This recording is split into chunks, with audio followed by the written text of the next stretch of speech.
చూద్దాం. Karimnagar 3 town police station పరిధిలోని వావిలాలపల్లిలో అమానవీయ ఘటన చోటు చేసుకుంది. మంచిర్యాల జిల్లా దండేపల్లి మండలం వెంకటరావుపేటకు చెందిన మల్లేశం, పోషవ్వ ఇద్దరు పిల్లలతో వావిలాలపల్లిలో నివాసం ఉంటున్నారు. కూతురు అర్చన, కుమారుడు అశ్రిత్ ఇద్దరు అంగవైకల్యంతో బాధపడుతున్నారు. ఈ క్రమంలో ఇద్దరిని ఉరివేసి చంపేందుకు తండ్రి మల్లేశం ప్రయత్నించాడు.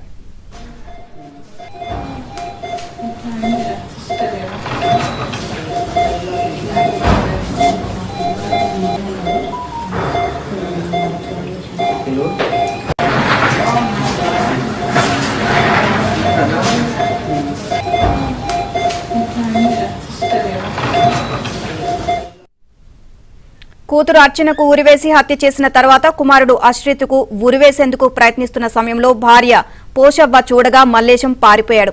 దీంతో స్థానికుల సహాయంతో తల్లి ఇద్దరిని కరీంనగర్ ప్రభుత్వ ఆసుపత్రికి తరలించగా కూతురు అర్చన మృతి చెందింది.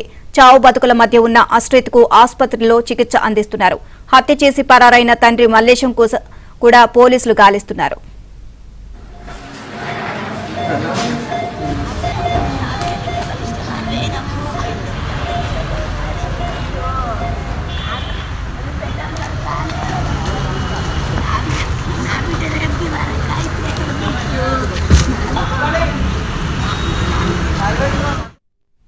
ఇదే అంశానికి సంబంధించి మరిన్ని అప్డేట్స్ మా కరెస్పాండెంట్ శ్రీనివాస్ అడిగి తెలుసుకుందాం. శ్రీనివాస్, మల్లేశం కోసం పోలీసులు గాలిస్తున్నారు, ఏమైనా ఆచూకీ తెలిసిందా? బాలుడి పరిస్థితి ఏ విధంగా ఉంది ఇప్పుడు?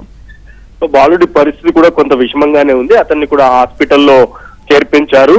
సో ప్రస్తుతం మల్లేశం కోసం అయితే పోలీసులు ఇంకా గాలిస్తున్నారు. ఎందుకంటే సెల్ ఫోన్ ఇంట్లోనే పెట్టి వెళ్లటంతో కొంత ట్రేస్ అవుట్ చేయడం కొద్దిగా కష్టంగా మారింది. సో మొత్తానికైతే ఈ ఘటన మీద పోలీసులు కేసు నమోదు చేసుకున్నారు. ఇప్పటికే కూతురు అంటే ఇద్దరు కొడుకు అలాగే కూతురు అంగవైకల్యంతో ఉండటం అనే కారణంగా ఇప్పటికే కూతురుని ఉరేసి చంపేశారు. అయితే కొడుకుని చంపుతూ ఉండగా తల్లి పోషవ గమనించి కొడుకును ప్రయత్నం అయితే చేసింది. అతను కూడా ప్రస్తుతం హాస్పిటల్లో ట్రీట్మెంట్ తీసుకుంటున్నాడు. అయితే మల్లేశం కోసం అయితే ఇంకా పోలీసులు గాలిస్తూనే ఉన్నారు. Lakshmi Durga. Right, thank you Srinivas.